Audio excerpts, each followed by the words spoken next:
Weekly Spear News Review. Kalipunan ng mga balitang napapanahon at dapat malaman ng bayan. Ihahatid ng buong puwersa ng 9ID Spear News. Sa headlines. Pagkakapaslang sa football player na si Kit Absalon, muling inalala. Bicol Social Media Summit dinagsa sa Naga City, 2 senador dumalo din. Mahigit 200 na binipisyohan ng Operation Tuli sa Barangay San Jose, Pili, Camarines Sur. Sa trivia ni Tito Bal, sino nga ba ang humuhubog sa mga sundalo?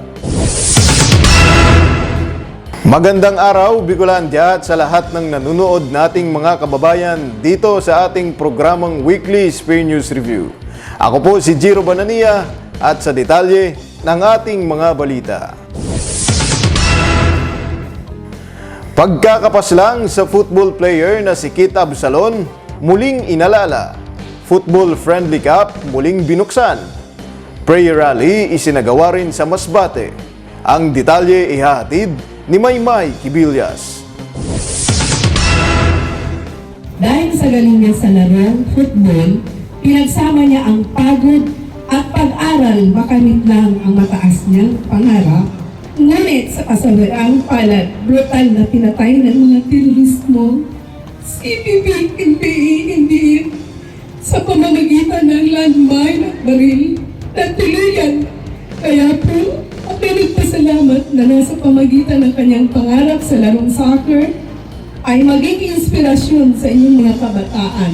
Hindi napigilang maging emosyonal ang ina ni Keith na si Mrs. Vilma Absalon sa pagbubukas ng second Keith Absalon 7 vs 7 Football Friendly Cup na sinagawa nitong June 3 sa Masbate Centennial Sports Complex, Masbate sa pangunguna ng Southeast Luzon Masbate Regional Football Association na dinaluhan ng kanilang pamilya, kaibigan at mga ahensya ng pamahalaan kasama ang 2nd Infantry Battalion at 96th Infantry Battalion bilang pag-alala sa pagkamatay ng nasabing manlalaro 2 taon na ang nakalipas. Ang nasabing palaro na isinagawa nitong June 3 at June 4 ay nilahukan ng mga kabataan kung saan naging kampyon ang koponang Milagros United. Maliban dito, isang peace rally din ang isinagawa sa pangunguna ng lokal na pamahalaan ng Masbate nitong nakaraang Lunes sa Rizal Park, Masbate City kung saan nagkaroon ng prayer rally at candle lighting bilang pag-alala sa football player na nasawi sa karahasang dulot ng teroristang NPA. Isa lamang ang pamilyang Absalon sa libo-libong pamilyang sumisigaw ng hustisya. Dalangin ng mga ito na wala ng katulad pa ni Keith ang mapaslang ng walang kalaban-laban ng mga teroristang NPA. Kapayapaan para sa lahat. Maymay Kibillas, Spear News. Bicol Social Media Summit dinagsa sa Naga City, 2 senador dumalo din. Ang detalye ihatid ni Enzo Jess. Na itinalaga sa katungkulan bilang state opposition.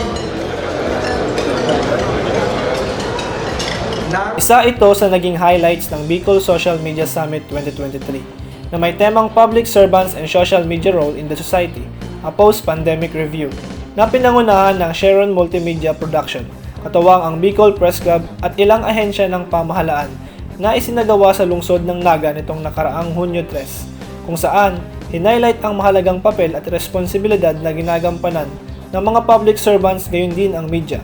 Kabilang sa mga nanumpa bilang isa sa mga board of directors ng Bicol Press Club ay ang commander ng 9th Infantry Division Philippine Army na pinangunahan ni Senator Francis Tolentino. I want to emphasize the importance of public servants in embracing social media. Sinabi po ng ating Pangulo na kailangan pong pasukin na natin ang digitalization. Social media is a powerful tool for serving our society. Habang si Senator Bongo naman ang nanguna sa panunumpa ng mga lokal na opisyal ng Bicol Press Club. Basta po sa kapakanan ng ating bayan, yung totoong balita lamang po. Ako, galit talaga ako sa fake news. Naapektuhan talaga yung mental health ng ating mga kababayan. Maliban dito, nagkaroon rin ng mga talakayan sa aktibidad na may kaugnayan sa responsableng pagbabalita at paggamit ng social media na itinuturing na malaking tulong sa pag-unlad ng bansa, kung saan isa sa mga naging resource speaker ay ang batikang broadcaster na si Anthony Taberna. Ang sabi ni Uncle Ben, with great powers comes great responsibilities. So lagi natin isipin yun. Kapag may binitawan tayo sa radyo, binitawan tayo sa social media, Facebook, YouTube, tandaan natin, accountable tayo doon. Ang nasabing isang araw na aktibidad ay dinaluhan ng halos nasa 600 na kinabibilangan ng mga media personnel, academe, public officials, judiciary, LGU, NGOs, PNP, Philippine Army at mga estudyante. Tunay nga na ang ganitong mga pagtitipon ay nakakatulong hindi lamang sa mga media practitioners, bagkus sa mga taong bayan na nangangailangan ng tamang impormasyon. Mula dito sa Naga City, kapayapaan para sa lahat. Ensyong Jess, Spear News. Mahigit 200 na benepisyohan ng Operation Tuli sa Barangay San Jose, Pili, Camarines Sur. Ang detalye ihatid ni Gabriel Martinez.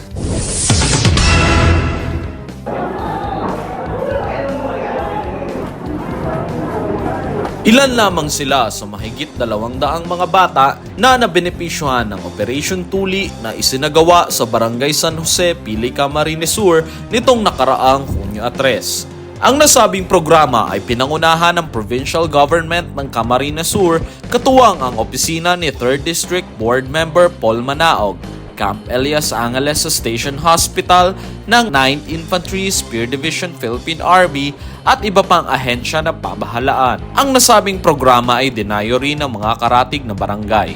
Ayon kay 2nd Lieutenant Bernadette Bobadilla, Head Nurse at Training Officer ng Nursing Service ng SEASH, ang pagpapatuli ay napakahalaga para sa mga lalaki lalo na sa pagpapanatili ng malinis na pangangatawan at maayos na kalusugan. We do this actually purposely is for hygienic purposes, no?